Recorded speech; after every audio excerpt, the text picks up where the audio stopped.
Pensando Direito, Lupus. Fala pessoal, boa tarde, tudo bem com vocês? Para quem não me conhece, eu sou a doutora Stephanie Campos.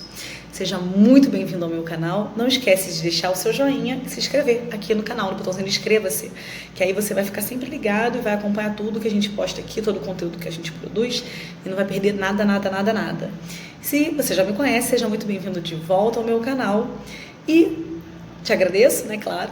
Se você ainda não curtiu o canal, ainda não se inscreveu e só assiste vídeo, porque a gente tem mais visualização do que inscrito, né? Então, já se você assiste, mas ainda não curtiu e não se inscreveu, curte o vídeo e se inscreve no canal. Bom, e agora sim, falando propriamente do que a gente veio falar, conforme eu prometi na semana passada e comentei com vocês hoje de manhã, o tema de hoje é lupus, né? Fevereiro roxo, como a gente tem conversado. Fevereiro ele é um mês que para a área da saúde é extremamente importante. Muitas coisas são tratadas no mês de fevereiro, né? No dia 4 de fevereiro a gente teve inclusive o dia do combate mundial ao câncer. Porém, o câncer tem também, né? O câncer de mama em outubro e o de próstata em novembro, mas a gente também trata ele no mês de fevereiro, né? Mais especificamente acerca da leucemia, mas no dia 4 de fevereiro a gente teve o Dia Nacional do Câncer. Mas a gente tem também, que é o que eu escolhi para a gente tratar esse mês, o Fevereiro Roxo, que ele trata das doenças incuráveis, fibromialgia, lúpus e mal de Alzheimer. E por que eu escolhi esse tema para tratar durante esse mês, né, ao longo desse mês? Porque são doenças que as pessoas ainda conhecem, tirando o Alzheimer, que hoje é um pouco mais difundido, até porque infelizmente tem acometido cada vez mais, né, os brasileiros. A lúpus e a fibromialgia, elas são extremamente desconhecidas e tem muito preconceito envolvido. Além das pessoas que têm a doença não saberem como devem se comportar, no sentido de que direitos elas têm, o que elas devem fazer, para onde recorrer, elas ainda sofrem preconceito da família e dos amigos, porque como ninguém conhece a doença, muito pouca gente conhece a doença, e quem conhece de uma forma muito superficial, as pessoas acabam perdendo a paciência com o portador dessas doenças, né, da fibromialgia e da lúpus. Então achei interessante a gente conversar sobre isso e estou trazendo esse assunto para dividir com vocês. Então, vamos falar da lúpus? Pessoal, a lúpus ela é uma doença autoimune, tá? Que significa dizer que ela é uma doença que ela resulta do seu organismo brigando contra ele mesmo. O seu sistema imunológico ele tá ali tão afiado, né, que qualquer coisa ele já começa a trabalhar ali. No caso da lúpus, ele entende o teu organismo, o teu sistema imunológico, ele entende o teu próprio corpo como uma ameaça, né? Então ele entende os teus órgãos, os teus tecidos, como se fossem agressões externas, e ele começa a tentar combater esse órgão, esse tecido, né, bombardeando ali, causando problemas infecciosos aí ao longo de todo o teu sistema, tá? A gente tem a lúpus cutânea, né, que ataca os tecidos, e a gente tem a lúpus que ataca os órgãos, que ataca internamente, tá? A lúpus tem vários estágios, desde de lúpus leve até a lúpus mais grave, que é aquela que pode vir gerar inclusive o óbito. E a lúpus, ela atinge preferencialmente, né, os números demonstram que a lúpus ataca muito mais mulheres do que homens, e como a maioria das doenças que a gente tem visto, né, acho que fica a cargo da ciência ver o que há aí na nossa genética, que a gente é mais propensa a essas doenças do que os homens. E quanto à faixa etária, fica dos 18 aos 55 anos, tá? Então essa é a lúpus e esses são os índices para você. Agora, vamos lá, o que é a lúpus, por exemplo, que ataca a pele?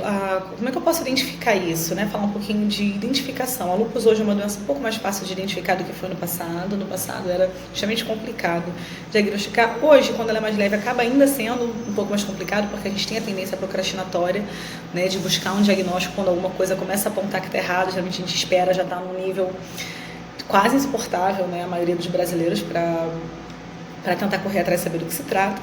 Mas hoje cientificamente falando, já é um diagnóstico mais fácil. Se você começou no que diz a pele, vê as manchas vermelhas que surgem, vermelhidão que surge na pele nas áreas de contato ao sol, com mínimo contato ao sol, com pouco contato ao sol, ou então ali aquela alergia, toda hora tem quadro alérgico na pele, ou aquela alergia que não passa, esses são indícios da lúpus, tá? Na parte sistêmica e a parte interna, né, do nosso organismo, ela vai atacar e vai inflamar órgão, vai inflamar rim, vai inflamar coração.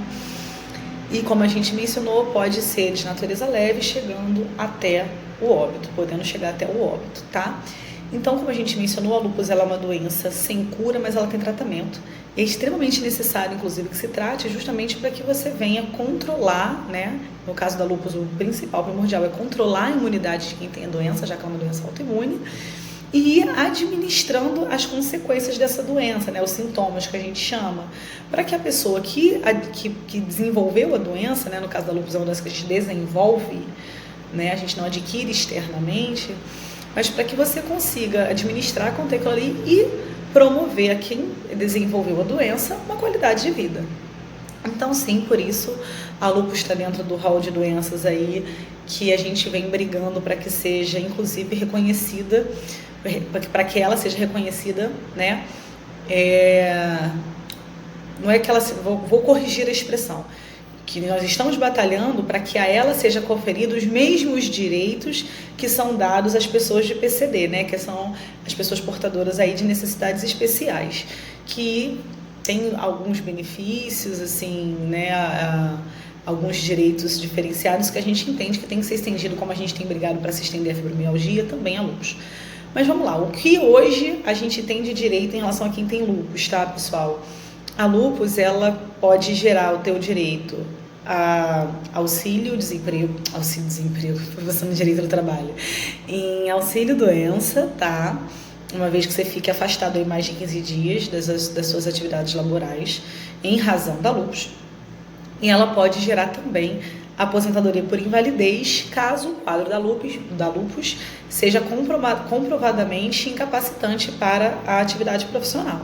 Né? Como a gente mencionou, é uma doença que tem estágios. Há quem tem lúpus, aliás, eu tive uma estagiária queridíssima, que hoje é uma grande advogada, que tem lúpus e tinha épocas realmente que as crises davam uma agravada, mas ela conseguia desenvolver um trabalho excepcional, com maestria, a doutora Vânia, e ela conseguia, ainda no quadro, dentro do que ela tinha ali, do quadro dela de lúpus, ela não era de faltar, não tinha, graças assim a Deus, era um quadro bem controlado, e ela também era bem responsável na questão do tratamento, e ela conseguia levar, e consegue até hoje, levar uma vida profissional. Hoje, como eu comentei, é uma brilhante advogada. Mas há quadros da lúpus, como a gente comentou, que elas são muito graves, porque ela está inflamando todo o teu corpo, teus tecidos, teus órgãos, e você não consegue trabalhar. Quando a incapacidade da lúpus ela é uma incapacidade temporária, a gente tem um auxílio-doença. Quando a incapacidade em decorrência da lúpus é incapacitante definitivamente, né, para o trabalho, e aí a gente pode pleitear a aposentadoria por invalidez. Como a gente também já mencionou outras vezes, não necessariamente você precise começar direto na aposentadoria por invalidez. Entrei no auxílio-doença, não tenho condição de trabalhar, vou morrer aqui tendo que renovar o auxílio-doença. Não. Se você começou com o auxílio-doença porque de início era relativamente incapacitante, e ao longo do tempo tornou-se definitivamente incapacitante, existe a possibilidade de se pedir essa conversão, né, do auxílio-doença para aposentadoria por invalidez. Claro, tudo isso desde que devidamente comprovado o quadro, mas é possível.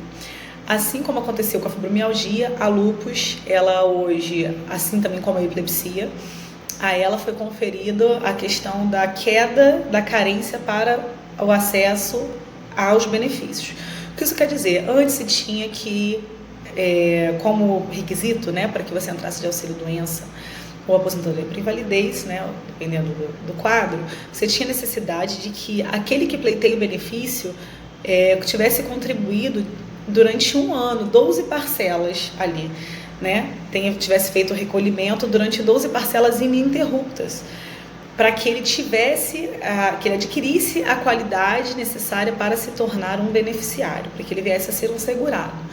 Ora, claro que isso tinha mesmo que trazer revolta e muito debate no tribunal, porque, veja, você tem alguém que não escolheu ficar doente, não é desenvolver uma doença, essa pessoa já ficou doente, ela já está sofrendo por conta da doença, e você exige essa pessoa ainda que ela fique aí 12 meses recolhendo para que ela tenha direito a uma contribuição, de fato seria algo extremamente desarrazoado, né, e, ao meu ver, inconstitucional. E tanto que não é só ao meu ver, né, que de fato foi acatado. E hoje a gente não tem mais a necessidade de que aquele que tem lúpus pague 12 prestações, 12 mensalidades para que ele se torne um segurado. Essa carência para a requisição do benefício caiu, tá? Quanto à questão do benefício da aposentadoria por invalidez, Diferente do que aconteceu na fibromialgia, na lúpus a gente ainda tem a possibilidade de pleitear o acréscimo de 25%. O que isso quer dizer? Toda vez que alguém pede uma aposentadoria por invalidez, seja por qual razão for, tá? Seja qual for a causa da invalidez, existe um dispositivo legal que diz que no caso da incapacidade gerar a necessidade de que o segurado esteja acompanhado por alguém, seja acompanhado, ou seja, você já não tem mais habilidade de se cuidar integralmente sozinho, existe a real necessidade de um acompanhante, existe a previsão legal para que, além da aposentadoria, né, que em cima dessa aposentadoria haja um acréscimo de 25%. No caso da fibromialgia, por conta de norma específica, já ficou decretado que no caso da fibromialgia não se chega nesse quadro de necessidade de acompanhante, então na fibromialgia você não consegue pleitear o acréscimo de 25%. Na lúpus é do caso a caso. Se por um acaso ficar comprovado que o portador, aquele que desenvolveu a lúpus, ele tem a necessidade do acompanhante, sim, pode ser pleiteado o acréscimo de 25%. Tá? Esses são os direitos básicos de quem tem lúpus aí, de praxe, tá? É possível ainda, para quem tem lúpus, o saque das parcelas de FGTS, tá? Esse entendimento foi firmado pelo STJ, né? E aí hoje é pacífico a questão desse entendimento no judiciário de que aquele que tem a lúpus, ele tem sim direito a sacar o FGTS para a manutenção do próprio tratamento, né? Porque na verdade não é um tratamento barato, assim como o da fibromialgia também não é, demanda cuidado, muitas vezes te incapacita para o trabalho, seja temporariamente ou seja permanentemente. E existe série de medicamentos e tratamentos, então assim, não seria razoável que aquele que detém a doença e tem uma fonte de renda, né, uma opção para poder se tratar dela, não pudesse dispor. Então, nesse sentido, o STJ, né, o nosso Superior Tribunal de Justiça, ele firmou o entendimento de que aquele que tem lúpus tem sim direito ao saque das parcelas da FGTS, tá? O que a gente tem hoje, mas aí ainda não foi aprovado, tá, pessoal? Tá em análise aí, é um projeto de lei e que quer estender àqueles que desenvolvem a lúpus os mesmos direitos que são dados, que são conferidos às pessoas portadoras de necessidades especiais, tá? Entendendo pela questão da vulnerabilidade, da necessidade, né, da peculiaridade da doença, querendo estender a essas pessoas, né, até por ser uma doença incurável, os mesmos direitos que são concedidos ao pessoal que chama de PCD, que são os portadores de necessidades especiais, tá? Mas esse projeto, ele ainda não foi aprovado, ele está tramitando, e aí em breve a gente vai ter modificações em relação a isso. Havendo aprovação, o que eu espero, torço e já escrevi artigo, inclusive, defendendo a necessidade da extensão, de fato, desses direitos, né? De uma reanálise, de uma ampliação aí desses direitos das pessoas do quadro de PCD. Mas, assim, havendo essa aprovação, a gente volta aqui, grava um vídeo, fala sobre... E aí a gente fala sobre todos esses direitos que passarão a integrar aí a vida de quem desenvolveu a lúpus, tá? Mas, por hora, esses são os direitos básicos de quem tem lúpus, né, pessoal? Busque seus direitos. Esses direitos, eles podem ser requeridos. Ui, tomei um susto aqui. Desculpa, gente, caiu um negócio do meu. Eu falei, gente, o espírito... Perdão, voltando. Os benefícios que a gente mencionou, eles podem ser requeridos de forma administrativa, tá? Você pode entrar lá no meu INSS, fazer o requerimento, fazer o agendamento. E havendo a recusa, e aí sim eu passo para a esfera judicial, tá? Agora, se você eventualmente entender pelo início imediato na esfera judicial, é possível, tá? Não há óbice algum. Entretanto, a gente sempre aconselha que se faça o pedido pela via administrativa, né? Porque o processo é sempre uma coisa que demanda tempo, demanda custo, demanda custas. Então, assim, se conseguir na via administrativa, né, de forma menos desgastante para a parte, menos onerosa, melhor. Mas, não consegui, doutora. Aí tem gente que me pergunta, né, não consegui, vou ter que fazer o recurso administrativo depois de recorrer? Não, teve a negativa e eu já iria direto, de fato, ajuizar uma ação e correr atrás dos direitos de fato, né? A gente tem algumas leis esparsas ao longo do nosso território nacional, na verdade leis não, normas, né? Tem normas e leis especiais que facultam direitos pontuais para quem tem lúpus. Mas aí depende do território. Você tem alguma coisa em São Paulo e você tem alguma coisa, entende? Então são partidas, não, a gente não tem a nível nacional ainda nada diferente disso que a gente está apresentando aqui, tá? Então, bom, em linhas gerais esses são os direitos de quem tem lúpus, né? A gente falou um pouquinho sobre o que é sintomas e direitos sociais. Conheça seus direitos, requeira seus direitos. Se você conhece alguém que está precisando de apoio, apoie, passe informação, compartilhe esse vídeo, orienta ir lá a abrir a página do INSS, a fazer o requerimento administrativo ou buscar a via judicial. Vamos ampliar conhecimento, né? Porque sem conhecimento a gente não tem como fazer nada, né? Se a gente não sabe os nossos direitos, a gente não pode pleiteá-los. Então, eu convido todo mundo a fazer uma corrente da solidariedade da informação, compartilhar essa informação com os amigos, famílias, conhecidos e todos aqueles que precisem.